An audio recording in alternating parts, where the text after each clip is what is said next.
morning everyone, and welcome back to Stories, The Path of Destinies. So, I'm in a weird place, and the reason for that is because I forgot to start recording at the beginning of this episode.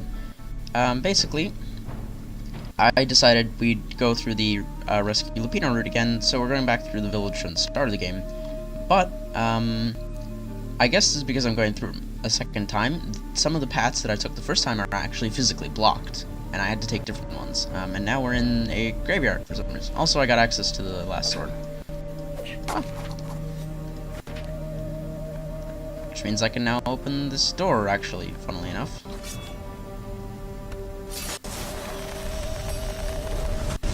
Maybe I should follow my nose, thought Renato. And we got another thing. Dear Zenobia, how are you enjoying the academy? New friends must already be flocking around you, no doubt. Here in the palace, things are the same. I have much time to dedicate to my special hobby. I've been collaborating with Professor Calaveras and his team of experts to investigate the nature of the islands. My gut is telling me that the islands are alive. I think they have a will of their own. Do you hear me, daughter? Our world could be more than floating masses of rocks and water. Professor Calaveras and his boys have made measurements. The islands are drifting, surrounded by the endless sky. It is difficult to notice, but through careful measurement of the wind over long periods of time, they are certain the islands are moving westward. But where to? It may take centuries and millennia to reach the destination. I have this strange idea, where if the islands are some sort of herd, that they are deliberately searching for another herd of islands. Can you imagine new islands with their own inhabitants? The thought that we may not be alone. If only I could live long enough to witness the event. With love, Father. Neat. Ooh. A magical jewel. Renato Hey. couldn't wait to find a workbench. Level 3 shield breaker. Nice. Alright. This way, I suppose.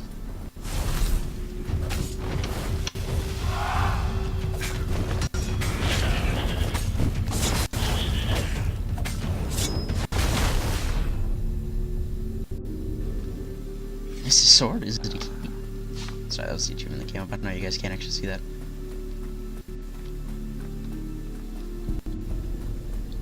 Hello. I guess this is the same place we met him last time. I think it is, actually. Dirty and bloody, Renato finally reached Lupino. The rabbit was practicing his shuffle. Renato recognized the cards. It was Lupino's favorite deck. Oh, I thought you were in danger. I am. The ravens are coming. Oh, the prison thing. Right, yeah, see, this guard owed me 53 ducats, so we made a deal. They're very reasonable people, actually, for weasels. Now, I got a brilliant plan to kidnap Zenobia. We capture Zenobia, we find out what she knows, and that's the whole war right there. Easy peasy, lemon squeezy. Capture the Emperor's greatest general, who also happened to be a deadly sorcerer and, oh, his only daughter. That would be worth it. On the other hand, he could still get to the core of the Sky Ripper. Even if he couldn't get the whole thing, it must have great power. Alright, so last time, we went and captured Zenobia. Let's try the Sky Ripper this time. To make the Sky Ripper, the Transcendent Emperor had wrapped an armature around the eye of a god. Renato had already let that armature slip away to save Lupino's life. But even its core, the eye torn from a god, surely they could fashion a great weapon from that. The core of the Sky Ripper? Lupino's excited. That's an actual thing that we could just go and get. You've been busy. He sure had. Renato told him all the things he'd been up to. Soon they got to talking about old times, about wages they'd won and lost, and scrapes they'd barely got out of. It was good to be back with his friend. True, the core was capable of terrible, uncontrollable destruction. But this time, he was sure it would work great. It's beautiful here, thought Renato. It was nice to be back with his old war buddy. All right. Lupino was a traitor. But still, he was good company. That's fair. Alright. Can we go anywhere from here? No, it doesn't look like it. The waterfall was spectacular. Well, you had to enjoy these things as they came. We pass I this way can't- but once. I can't seem to attack.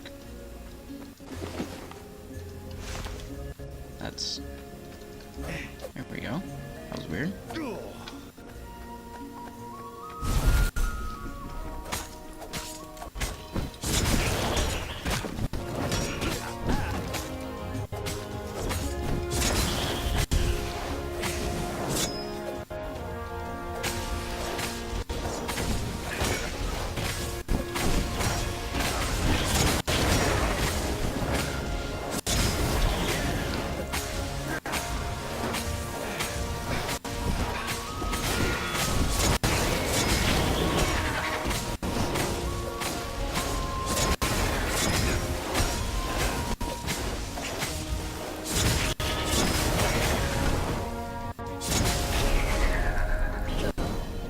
Did good.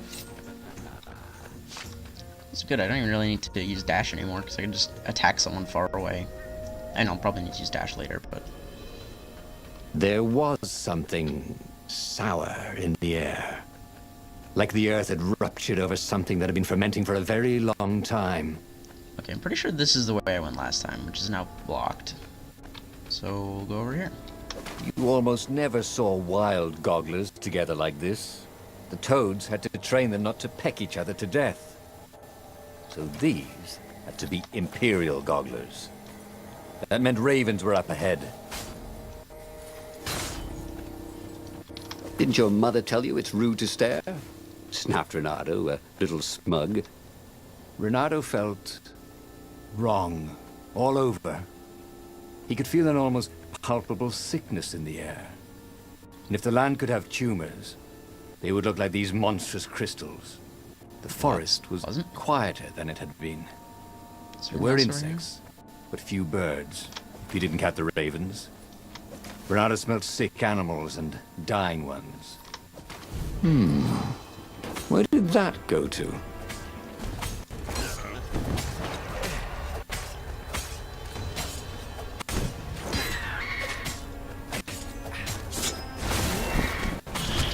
Ah, damn. See, the problem with using the grab is that you can't, like... You can't, like, transition from the grab into something else. Like, you can't switch from grabbing someone to blocking something else really quickly, like you can with the regular slashes.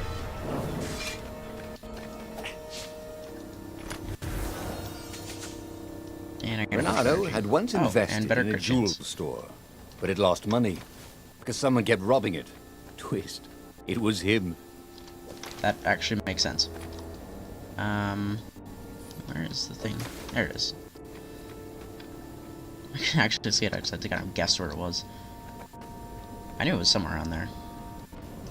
Alright, I need this sword, I think. Yep. I know my colors. Speaking of this sword, actually.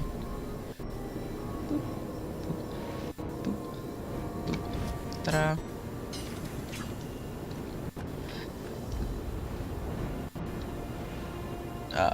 Yep. Oh, Of course there was a puzzle. You couldn't expect the Transcendent Emperor to bury a god's eye in a leather sack where anyone could pick it up. it's not really a puzzle, if I'm honest. Huh.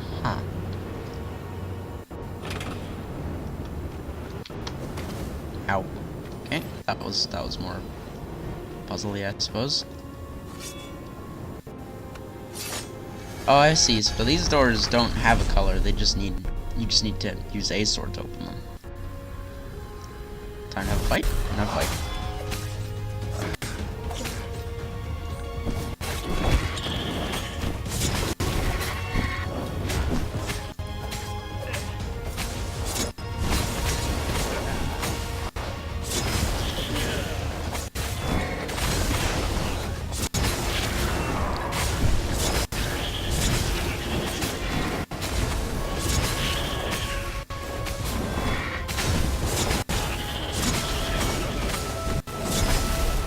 Ta-da!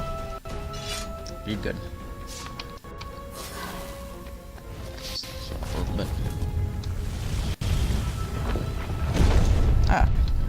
core of the Skyripper. As he held the radiant icosahedron, Renato felt queasy, like dozens of tiny worms were nibbling his insides. It wasn't healthy to be so close to the eye of a god. How could he use it? He could take it to the observatory. The scientists there could tell him how to harness its ancient power. But honestly, Renato ached to get away from it. He brought the core back with him to the Farfarer. But honestly, Renato ached to be rid of it. "Tell you what," said Lupino. "I'll take it to the observatory. You attack the Imperial outpost." The Imperial outpost was a vital communications node. Taking it could shatter the Empire's ability to coordinate. And it would be full of secret plans and maps and maybe even rebel prisoners. It was a good target for a hero like Renato. But what if Lupino lost the core to the Empire? That could be a good thing, couldn't it? Was Renato ready to take that risk?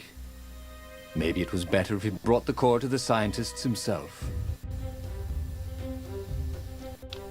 Alright, so we've got choices to make, but I'm going to leave that for next time. So, thank you all so much for watching, and I will see you all in the next episode. Goodbye!